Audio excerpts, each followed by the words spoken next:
दे दी तो मैं खाना खा लिया। वो अगर मुझे बोल रहे हैं कि प्रेस कर दो तो मैं प्रेस कर दिया, सब मैं करता था उस टाइम। उसके बावजूद मुझे ये बोल रहे हैं कि ये आ गया हमारा पैसा खर्चा करने के लिए। मैं उस टाइम पे रोया, बोलूँगा, मैं अपने लाइफ में ट्यूशन नहीं किया, और ट्यूशन नहीं किया इसीलिए मैंने खुद से पढ़ा। आपके एज में मैंने आप खुद से पढ़ाई किया है। मुझे ना फिजिक्स पढ़ाने के लिए कोई था, ना बायो पढ़ाने के लिए कोई था। तो मैं खुद से पढ़ा हूँ इसीलिए, और खुद से पढ़ के समझाऊँ इसलिए। मुझे कोई भी चीज अगर दोगे तो टाइम लग सकता है, लेकिन I can read that and I can understand that. और इसीलिए मैं और मेरे जो जितने भी सीनियर टीचर्स थे, जिनको 50 साल हुआ था, या फिर जो भी थे मेरे सीनियर टीचर्स थे, वो हमेशा एक ही चीज बोलते थे कि spoon feed is very bad. आज हम क्या करें, बच्चों को सब बनाया हुआ उसको हम परोस रहे हैं, और ये वो बहुत गलत बात है, बहुत गलत बात है।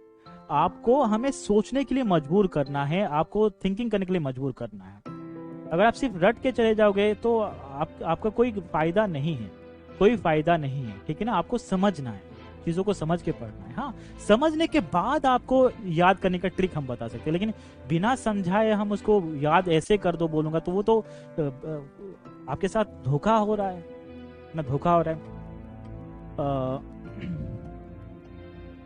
लाइफ में कभी क्या बोलूं मैं आपको,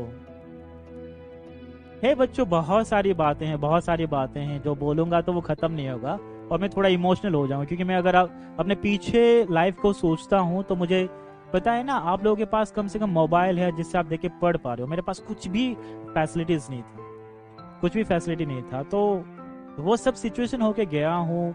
और मैं आपके एज में नहीं, आपसे 2 साल जब बड़ा था, मैं खुद अपने गांव के कॉलेज में कारपेंटिंग का काम किया हूँ।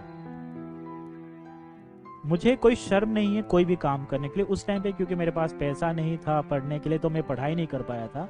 मैं रुक गया था, घर पे ही रुका था, और उस टाइम पे मैं ट्यूशन बच्चों को देता था।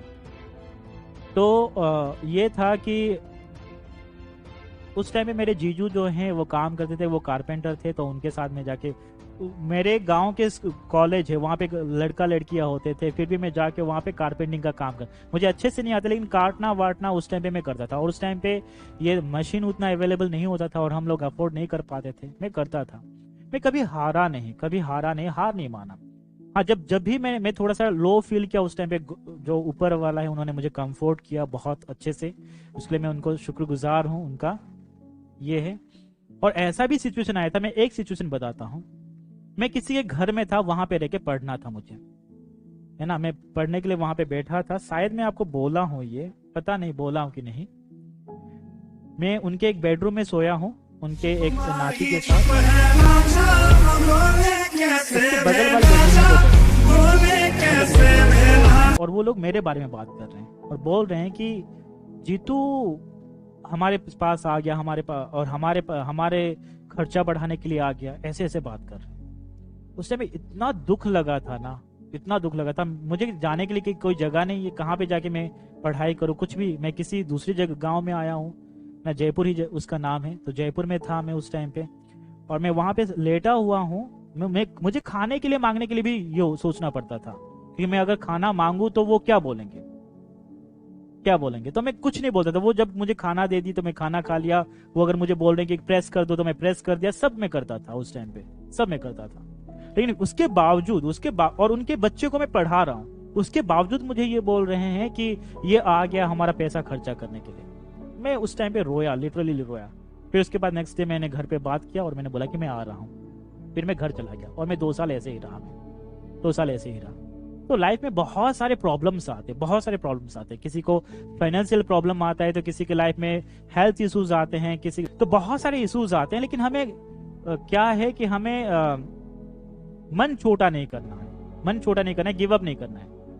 कुछ दिन के लिए, 15-20 दिन के लिए मुझे एक सर पढ़ाए थे, जिनको मैं बहुत मानता हूँ, रेस्पेक्ट टू हिम, सुब्रहराज पंडा, जो कि अभी ओडिशा में ही प्रोफेसर है, रेवेन्सा यूनिवर्सिटी में।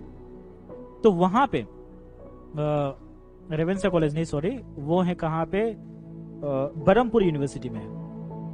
तो वो मुझे पढ़ाए थे फिजिक्स के कुछ टॉपिक्स, और उसके बाद उन्होंने कहा था कि जीतू तुम जो हो वो तुम पढ़ सकते हो, मैं तुम्हारे अंदर कैपेबिलिटी देखता हूँ। तो इसीलिए अगर अभी तुम्हारे पास पैसों की प्रॉब्लम है और तुम पढ़ाई नहीं कर पा रहे हो, तो पढ़ाई छोड़ना मत, आज नहीं तो कल वापस तुम स्टार्ट करना। उन्होंने ये कहा था। है ना, उन्होंने यही कहा था।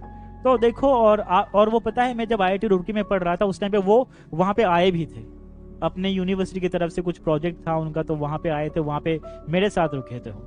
तो मैं बहुत खुश था उस टाइम पे, बहुत खुश था। और वो बहुत अच्छे इंसान है जिनको मैं दिल से मानता हूँ, दिल से मानता हूँ। और वो पता है वो मुझे क्या बोलते थे, मुझे ये बोलते थे कि मैं उनको एक बार बोला कि सर आप थोड़ा पैसा ले लो, क्योंकि आप मुझे सुबह सुबह उठ के पढ़ाते हैं। तो उन्होंने कहा कि देखो कितनी अच्छी सोच है उनकी, कितनी अच्छी सोच है। उन्होंने कहा कि तुम आते हो ये मेरे लिए बड़ी बात है, पैसा क्या करूंगा मैं। ऐसे लोग होते हैं, ऐसे लोग होते हैं, कितने बढ़िया लोग होते हैं।